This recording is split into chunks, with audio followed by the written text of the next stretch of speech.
नमस्कार, मैं हूं श्वेता सिंह और आप देख रहे हैं आज तक। सबसे पहले हम खबरदार में खबरों को जरा खबरदार के लेंस से देख लेते हैं।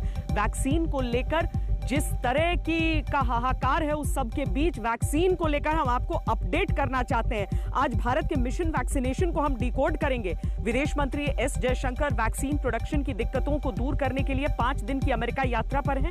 उम्मीद है कि इस यात्रा से वैक्सीन उत्पादन के लिए जरूरी कच्चे माल की मुसीबतें दूर होंगी और उत्पादन के लिए जरूरी चीजें भारत के पास बड़ी मात्रा में उपलब्ध हो पाएंगी। वैक्सीन के सबसे बड़े उत्पादक देश भारत के सामने ऐसा संकट क्यों आया और इसे दूर करने के लिए सरकार क्या कर रही है, यह आपको समझना चाहिए। इसके साथ ही ग्राउंड रिपोर्ट के जरिए यह भी बताएंगे कि इस वक्त भारत के वैक्सीनेशन कार्यक्रम की पूरी पिक्चर क्या है। जो लोग अपनी पहली या दूसरी वैक्सीन डोज के इंतजार में हैं, उन्हें यह विश्लेषण जरूर देखना चाहिए। कोरोना से लड़ाई के बीच भारत में अलग अलग रंग के फंगल इन्फेक्शन फैल रहे हैं। ब्लैक फंगस और व्हाइट फंगस के बाद अब येलो फंगस ने एक्सपर्ट्स की चिंता बढ़ा दी है। गाजियाबाद में एक ऐसा मरीज मिला है जिसमें ब्लैक, व्हाइट और येलो तीनों तरह के फंगस मिले हैं। इस तरह के फंगल इन्फेक्शन का कोरोना से क्या कनेक्शन है और इनके लक्षण पकड़कर जल्द से जल्द इलाज शुरू करना क्यों जरूरी है, यह आपको विस्तार से बताएंगे। अरब सागर में उठे ताउते तूफान की तबाही अभी समेट ही रहे थे कि एक नए तूफान का शेड्यूल आ गया है। अगले 48 घंटे में बंगाल की खाड़ी के साथ यास नामक तूफान का अपॉइंटमेंट है और इस दौरान उड़ीसा और पश्चिम बंगाल का सबसे ज्यादा असर पड़ने की आशंका है। इस तूफान से निपटने के लिए किस तरह की तैयारी चल रही है, आपको दिखाएंगे।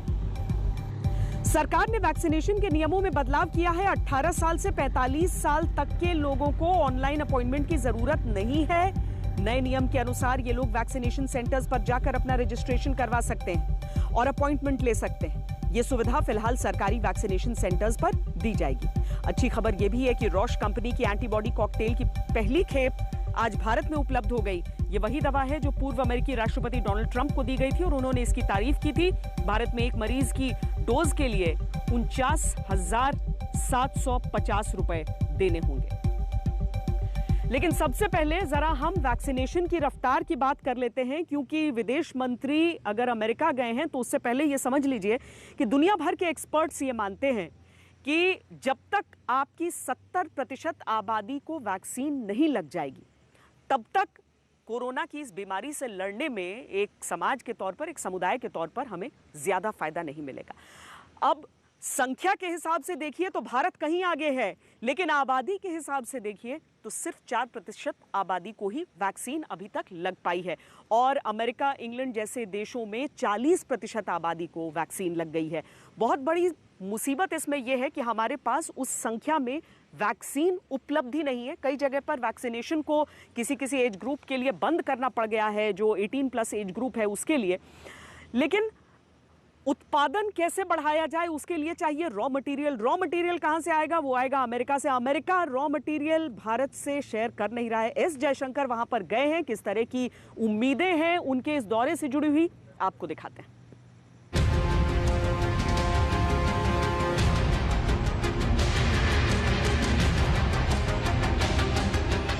वैक्सीन के संकट के बीच अगर भारत के लिए एक बड़ी उम्मीद कहीं से दिख रही है तो वो अमेरिका है और इसीलिए विदेश मंत्री एस जयशंकर 5 दिन के लंबे दौरे पर अमेरिका गए हैं। भारत के इस मिशन वैक्सीन पर अमेरिका से ये उम्मीद है कि वैक्सीन बनाने के कच्चे माल की जो सप्लाई उसने फरवरी में सीमित कर दी थी, उस कच्चे माल की सप्लाई वो तेज करेगा, जिससे भारत में वैक्सीन का उत्पादन और बढ़ाया जा सके। दूसरी बड़ी उम्मीद उन संभावनाओं को तलाश करने की है जिससे दोनों देश वैक्सीन का साझा उत्पादन करें और अमेरिका से वैक्सीन की सप्लाई के साथ साथ वहां की वैक्सीन कंपनियां भारत में ही वैक्सीन बना सकें। क्योंकि हाल में ही अमेरिका ने ये कहा था कि वो जॉनसन एंड जॉनसन जैसी वैक्सीन के भारत में साझा उत्पादन और सीरम इंस्टीट्यूट जैसे भारतीय वैक्सीन उत्पादकों की मदद करने के तरीके निकाल रहा है। लेकिन ये सब लंबी प्रक्रिया का हिस्सा है। भारत में वैक्सीन का संकट तत्काल कैसे दूर होगा, इसके लिए भी विदेश मंत्री का अमेरिका दौरा इसलिए अहम है क्योंकि अमेरिका ने पिछले महीने ऐलान किया था कि वो एस्ट्राजेनेका की 8 करोड़ वैक्सीन दूसरे देशों को दान देगा। इसमें कौन से देश का क्या हिस्सा होगा ये अभी तय नहीं है, लेकिन भारत जरूर चाहेगा कि इसमें उसे बड़ा हिस्सा मिले। एस्ट्राजेनेका वैक्सीन के अलावा अमेरिका ने यह भी कहा था कि वो उन दूसरी वैक्सीन कंपनियों की 2 करोड़ वैक्सीन डोज भी दुनिया भर में बांटेगा जिन कंपनियों की वैक्सीन का अमेरिका में इस्तेमाल किया जा रहा है। इसके अलावा अमेरिका के पास इस वक्त मॉडर्ना वैक्सीन की करीब 2 करोड़ 70 लाख एक्स्ट्रा डोज और फाइजर वैक्सीन की करीब 3.5 करोड़ एक्स्ट्रा डोज हैं, जिनका इस्तेमाल नहीं हो पाया है। अगर भारत ने जोर लगाया तो अमेरिका के पास मौजूद एक्स्ट्रा वैक्सीन की डोज का बड़ा हिस्सा उसे मिल सकता है, जो वैक्सीन के इस संकट में तात्कालिक तौर पर कुछ राहत जरूर देगा, क्योंकि ये संकट इतना बड़ा है कि जुलाई तक भारत ने 30 करोड़ लोगों को वैक्सीन की दोनों डोज देने का टारगेट रखा था। लेकिन अब तक भारत में करीब 15 करोड़ 30 लाख लोगों को पहली डोज और 4 करोड़ 31 लाख लोगों को ही दूसरी डोज लग पाई है। इस हिसाब से भारत में 4% से भी कम आबादी पूरी तरह से वैक्सीनेट हो पाई है, जबकि अमेरिका जैसे देशों ने अपनी 40% आबादी को वैक्सीन की दोनों डोज लगवा दी हैं। वैक्सीन की कमी से भारत में टीकाकरण की रफ्तार कम हो गई। अप्रैल में जहां रोजाना 35 से 36 लाख टीके लगाए जा रहे थे, वहीं अब रोजाना टीके लगाने की संख्या 10 लाख से कम हो गई है। अब अगर टीकाकरण की रफ्तार तेज नहीं की गई तो कोरोना से लड़ाई कैसे लड़ेंगे, वो भी तब जब दूसरी लहर का असर जुलाई तक रहने का अनुमान है और इसके बाद तीसरी लहर का भी खतरा बताया जा रहा है। इस बड़ी चुनौती से निपटने के लिए ही भारत अपने मिशन वैक्सीन में जुटा है। विदेशी वैक्सीन कंपनियों से भी संपर्क किया जा रहा है। अमेरिका दौरे पर विदेश मंत्री एस जयशंकर वहां की वैक्सीन कंपनियों से बात करेंगे, बाइडेन प्रशासन के बड़े अधिकारियों से मिलेंगे, अमेरिका के विदेश मंत्री से उनकी मुलाकात होगी, संयुक्त राष्ट्र महासचिव से भी वो मिलेंगे। आज तक ब्यूरो। ये सारे कदम बहुत ज़्यादा ज़रूरी हैं अगर भारत में वैक्सीनेशन सबका होना है तो, क्योंकि जब तक केंद्र ये सारी चीज़ें हैंडल कर रहा था और वहाँ से राज्यों को उनका आवंटन जा रहा था तो अलग सूरत थी। लेकिन जब राज्यों की बारी आई कि अब राज्यों को अरेंज करना है वैक्सीन, तो 2 तरह की दिक्कतें आ रही हैं। अगर वो घरेलू उत्पादकों से संपर्क करते हैं तो उनकी अभी इतनी उत्पादन क्षमता ही नहीं है कि उस संख्या में राज्यों को वो सप्लाई कर पाए। और जब वो विदेशी उत्पादक, क्योंकि कुल अगर हम WHO से अप्रूव्ड वैक्सीन अगर हम देख लें तो कुल 9 ही है पूरी दुनिया में और बहुत ज़्यादा चॉइस है नहीं। जब उनके पास राज्य सरकारें जा रही हैं तो वहाँ से ये जवाब मिल रहा है कि वो इंडिविजुअल राज्यों से नहीं डील करेंगे बल्कि सीधे केंद्र से ही इस बारे में बातचीत करेंगे। तो राज्यों के सामने ये दोहरा संकट है।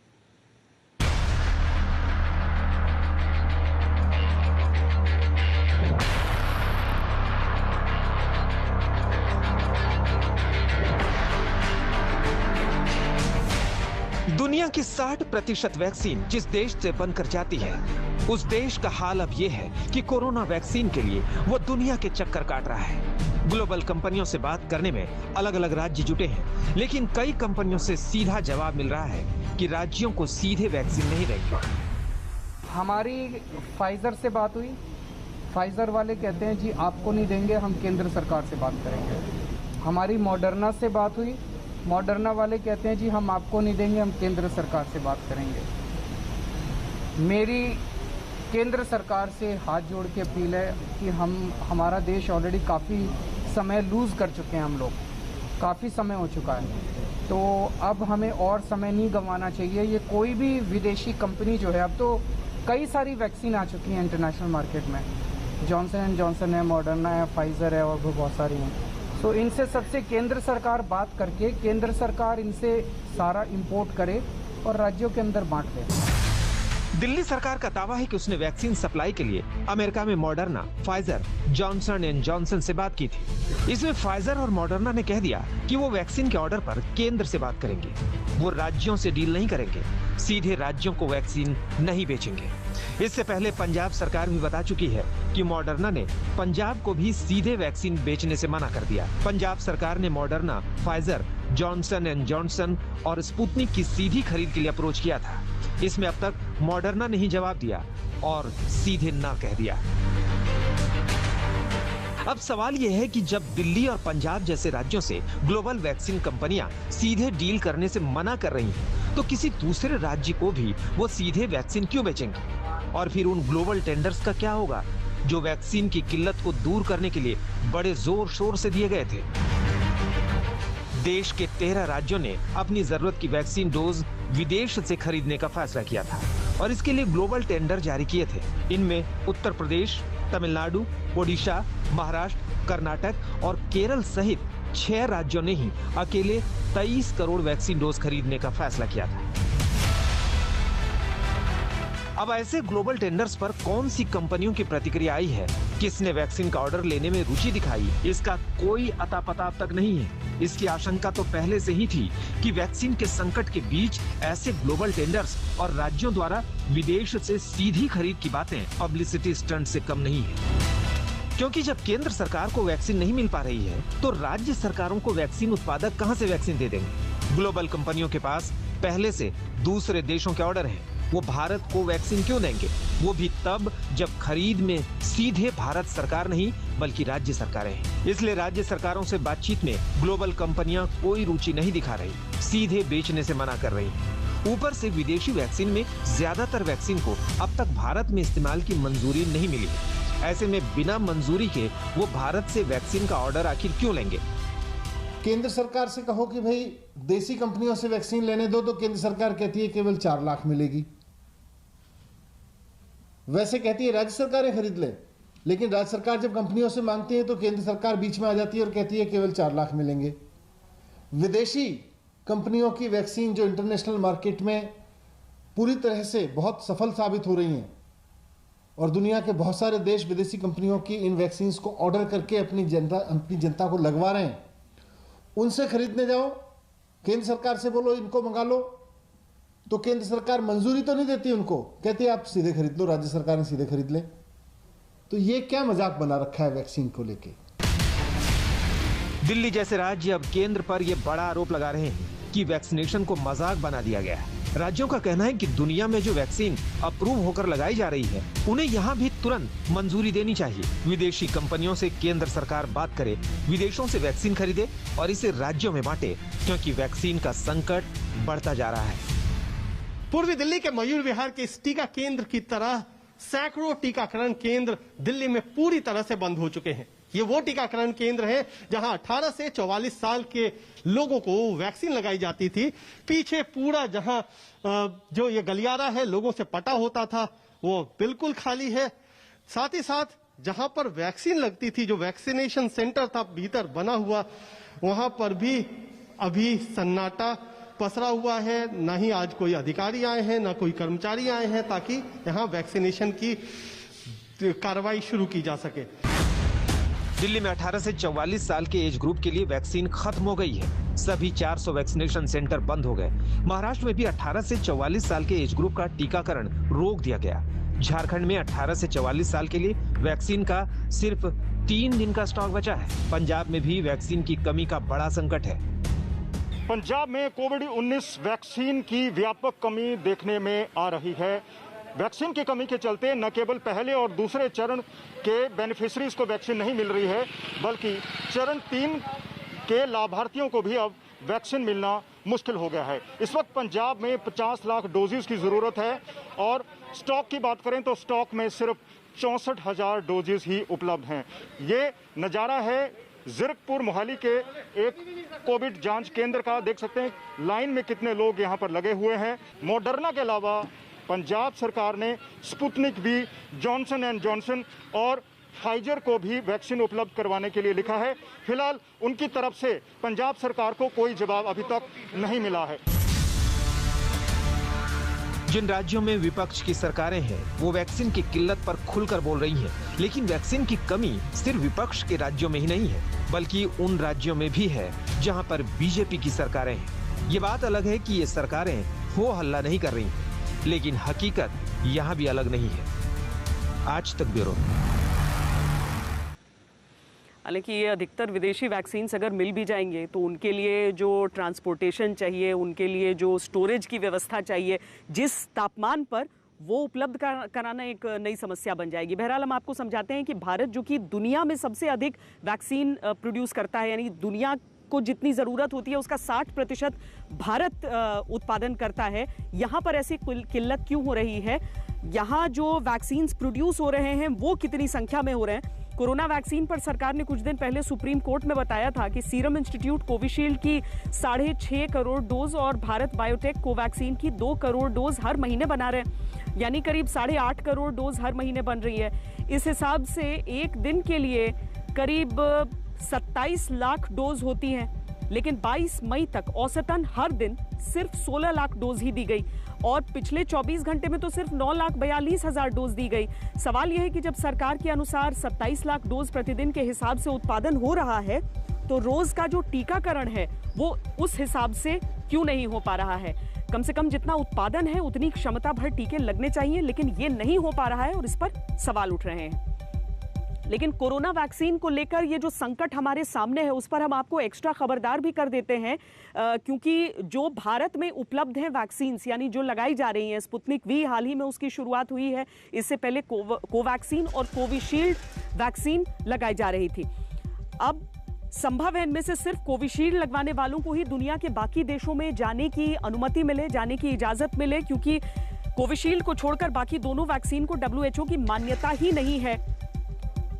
कोवैक्सीन स्पुतनिक वी की WHO वाली मान्यता अटकी हुई है। अब तक WHO ने कोरोना की सिर्फ 9 वैक्सीन को इमरजेंसी यूज लिस्टिंग में रखा है। कोवैक्सीन ने WHO मान्यता के लिए 19 अप्रैल को अप्लाई किया था, लेकिन WHO ने वैक्सीन को लेकर और जानकारी मांगी है। कोवैक्सीन ने 90% डॉक्यूमेंट WHO के पास जमा करा दिए हैं, बाकी डॉक्यूमेंट जून में जमा होंगे। कोवैक्सीन को WHO मान्यता के बगैर अब तक 10 से भी कम देशों ने मंजूरी दी है। रूस की स्पुतनिक वैक्सीन को 60 से अधिक देश अपने यहां मंजूरी दे चुके हैं, लेकिन WHO अभी स्पुतनिक के डेटा से संतुष्ट नहीं हुआ है, लिहाजा स्पुतनिक को भी WHO ने मान्यता नहीं दी है। कोवैक्सीन को WHO की मान्यता भले न मिली हो, लेकिन कोवैक्सीन ने आज से बूस्टर डोज का ट्रायल शुरू कर दिया। बूस्टर डोज के तीसरे फेज के ट्रायल में दिल्ली के एम्स में 18 वॉलंटियर्स को कोवैक्सीन की डोज लगी। बूस्टर डोज के तीसरे फेज के ट्रायल को अप्रैल में DCGI ने मंजूरी दी थी। आप सोच रहे होंगे बूस्टर डोज क्या होता है? आमतौर पर बूस्टर डोज पहले राउंड में लगने वाली रेगुलर डोज के 6 महीने बाद लगने वाली डोज ही होती है। लंबे समय तक वायरस के खिलाफ एंटीबॉडी बनाए रखने के लिए बूस्टर डोज लगाई जाती है।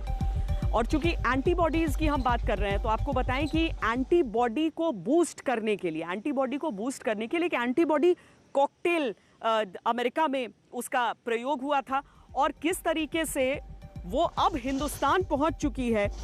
लेकिन उसकी कीमत हम आपको बता देते हैं। रॉश फार्मा इंडिया और सिप्ला ने भारत में एंटीबॉडी कॉकटेल को लॉन्च किया। एक मरीज के लिए इसकी डोज 59,750 रुपए है, जबकि 2 मरीजों के लिए डबल डोज वाले पैक की कीमत 1,19,500 रुपए होगी। 2 अलग अलग एंटीबॉडी दवाओं का मिश्रण एंटीबॉडी कॉकटेल का पहला बैच आज से भारत में उपलब्ध हुआ, दूसरा बैच जून में आएगा। यह एंटीबॉडी कॉकटेल गंभीर कोरोना मरीजों के लिए फायदेमंद पाई गई है। ये एंटीबॉडी कॉकटेल कोरोना वायरस के प्रोटीन पर हमला करता है। पूर्व अमेरिकी राष्ट्रपति डोनाल्ड ट्रंप जब कोरोना पीड़ित हुए थे, तब उन्हें शुरुआत में ही एंटीबॉडी कॉकटेल दी गई थी और रिपोर्ट्स के अनुसार उन्हें इससे बहुत फायदा भी मिला था।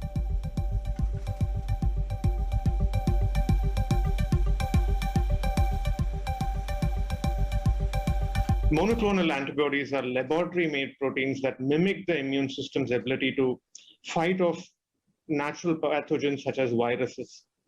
Casirivimab and Indivimab are monoclonal antibodies that are specifically directed against the spike protein of SARS-CoV-2. This is designed to block the virus attachment and entry into human cells. The antibody cocktail is to be administered for the treatment of mild to moderate COVID-19 patients in both adult and pediatric patients. The pediatric patients should be more than 12 years of age or older, weighing at least 40 kgs. And they should be confirmed to be infected with SARS-CoV-2 and who are at high risk. Spike protein है, जैसे आप सोचिए एक चाबी जो ताले में लगती ताला खुलता है, तो ऐसे अगर बॉडी के सेल में घुसना हो तो ये स्पाइक प्रोटीन काम में आती है। तो वो स्पाइक प्रोटीन में जब चेंज हो जाता है म्यूटेशन से, तो उसका असर जो है वो बदल जाता है। कई केस में जैसे इसमें हुआ, अभी ऑफ कोर्स रिसर्च बाकी है, ये बहुत जल्दी है, पर लग ये रहा है कि शायद इसकी इन्फेक्टिविटी बढ़ गई। आप देख रहे हैं खबरदार।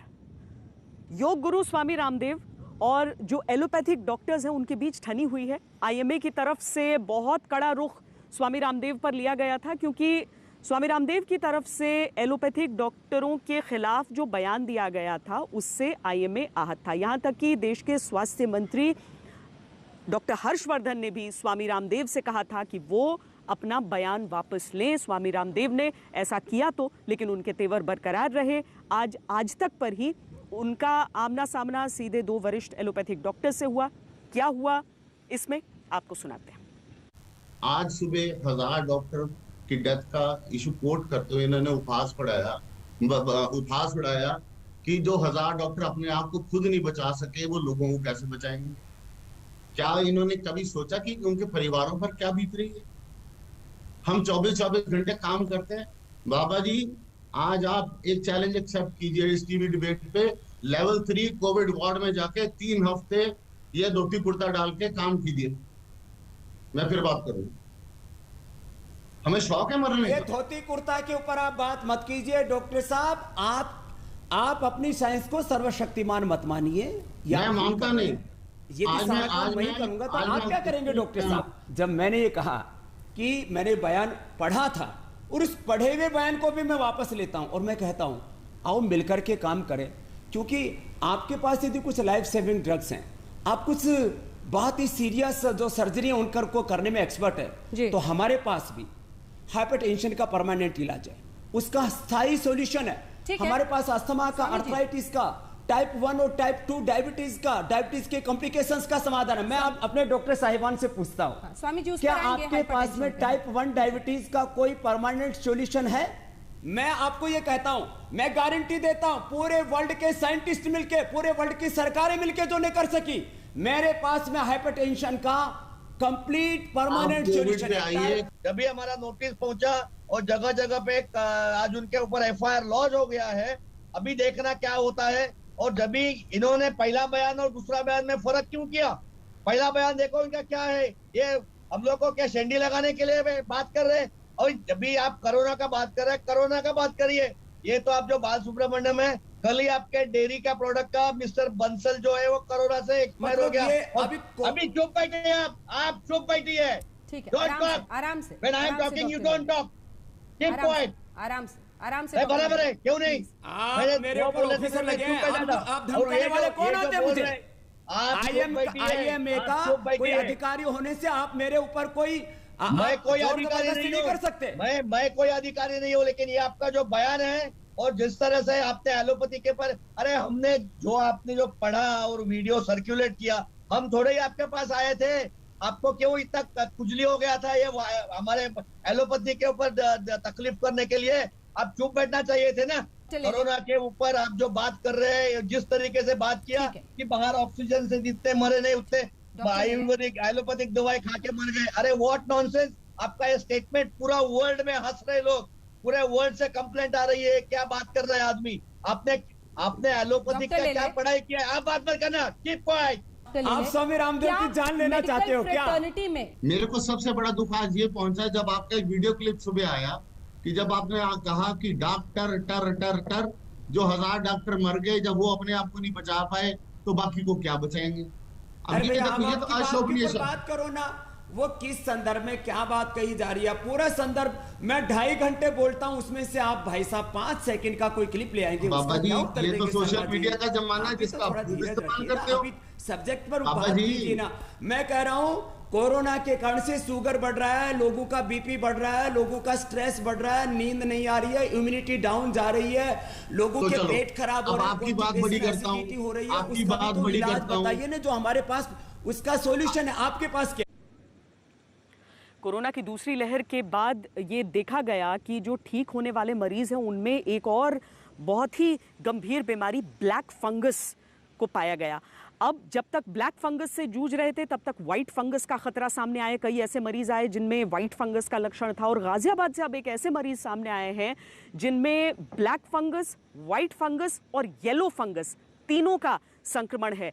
हालांकि जो डॉक्टर हैं वो ये कहते हैं कि हमें फंगस के रंग पर न जाकर उसके लक्षण पर जाना चाहिए, और इसी सब के बीच बेंगलुरु के एक चिकित्सक ने अपनी तरफ से ब्लैक फंगस को लेकर एक बड़ा दावा किया।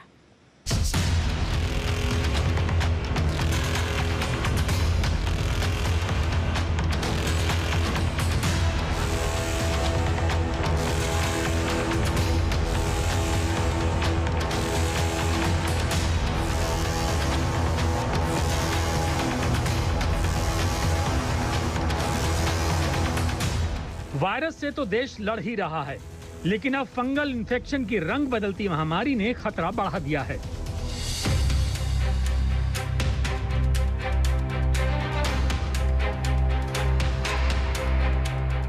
ब्लैक और व्हाइट फंगस के बाद देश में येलो फंगस के संक्रमण की खबरें भी आ रही हैं।